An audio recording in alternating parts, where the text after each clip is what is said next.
नमस्कार साथियों, स्वागत है आपका मेरे YouTube चैनल पर। जैसा कि आप सभी को पता है, कक्षा 3 से लेकर कक्षा 8 की अर्धवार्षिक परीक्षाएं पूर्ण हो चुकी हैं। अब इन कक्षाओं में परीक्षा परिणाम को बनाना है और अर्धवार्षिक मूल्यांकन प्रपत्र को भरना है।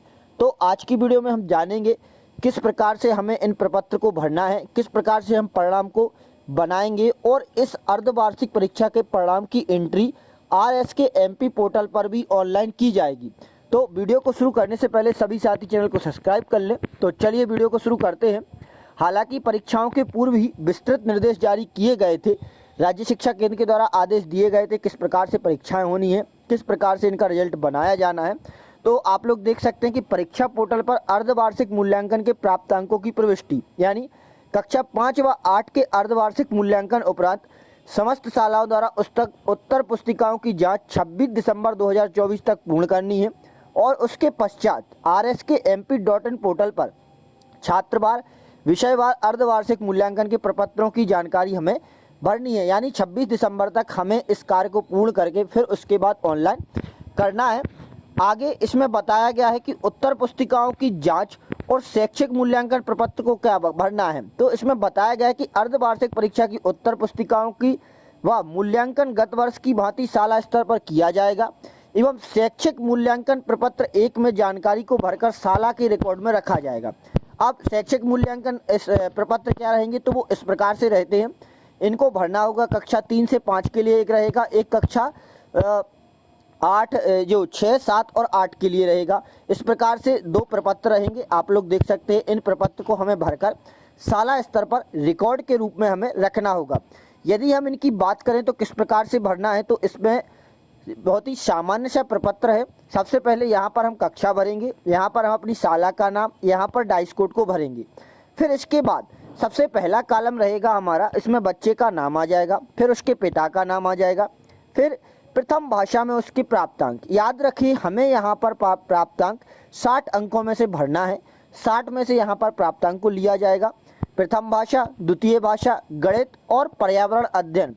और यदि ओवरऑल हमें यहाँ पर देखना है 60-60 मिलाएंगे तो चारों विषयों के ओवरऑल 240 रहेंगे और 240 में से उसको कितने अंक प्राप्त हुए यहाँ पर हम भर देंगे और इसको हमें शाला स्तर पर तैयार करके रखना है। और यहाँ पर नीचे प्रधान अध्यापक के हस्ताक्षर रहेंगे और कक्षा शिक्षक के भी हस्ताक्षर यहाँ पर रहेंगे। साथ में हमें ग्रेडों को भी विभाजन करना है कि कौन से ग्रेड में रहेगा बच्चा और कितने बच्चे किस ग्रेड में हैं, इस चीज़ की भी जानकारी यहाँ पर हमें भरनी होगी। आप देख सकते हैं ग्रेड वार बच्चों की संख्या। सेम इसी प्रकार से हमें कक्षा 6 से 8 के लिए भी भरकर और इसको विद्यालय की रिकॉर्ड में हमें भर के रखना है। अब बात आती है कि वार्षिक मूल्यांकन या वार्षिक रिजल्ट किस प्रकार से बनेगा। तो अधिवार आप सभी को पता होगा, पिछली बार भी बनाया गया था। तो यदि हम बात करें कक्षा 1 और 2 की, तो 1 और 2 में FLN की कक्षा संचालित है, तो इसमें FLN के अनुसार 30वें सप्ताह का मूल्यांकन किया जाएगा।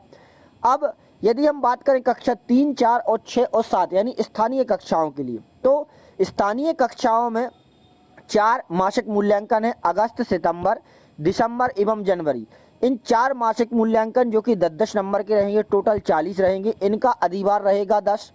फिर अर्धवार्षिक परीक्षा का पूर्णांक 60 नंबर का पूर्णांक है, इसका अधिवार रहेगा 20 अंक।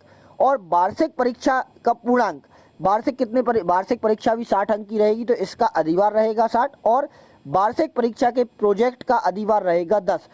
यानी वार्षिक जो परीक्षाएं होंगी उसमें 60 अंक का मुख्य प्रश्न होगा और 40 अंक के उसमें प्रोजेक्ट रहेंगे।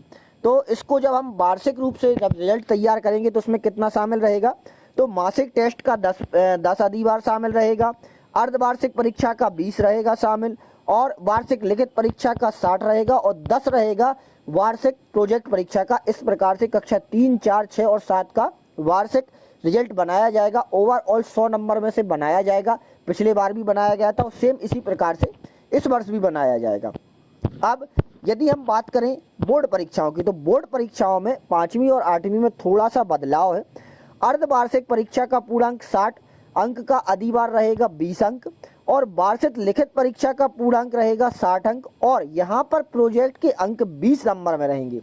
हम जो स्थानीय कक्षाओं में देख रहे थे वहाँ पर जो मुख्य प्रश्न रहता था वह प्रश्न पत्र 60 का और 40 के रहते प्रोजेक्ट, लेकिन यहाँ पर बोर्ड परीक्षाओं में प्रश्न पत्र तो 60 का ही रहेगा, लेकिन प्रोजेक्ट अंक के यहाँ पर 20 रहेंगे और इनका अधिवार 20 शामिल किया जाएगा। तो टोटल किस प्रकार से बनेगा, अर्धवार्षिक का अधिवार का 20 अंक रहेंगे, वार्षिक लिखित परीक्षा के 60 अंक और 20 अंकों को यहाँ पर प्रोजेक्ट के अंकों को शामिल किया जाएगा। यहाँ पर मासिक जो परीक्षाएं की गई हैं स्थानीय कक्षाओं में वो इनको शामिल नहीं किया गया है। इस प्रकार से यहाँ पर ऑल ओवर टोटल 100 नंबर में से अंक दिए जाएंगे, वार्षिक रिजल्ट को बनाया जाएगा और फिर उसके अनुसार ग्रेड में विभाजित किया जाएगा।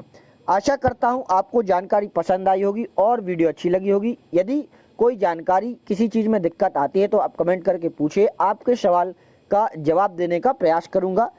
मिलते हैं अगली वीडियो में, धन्यवाद।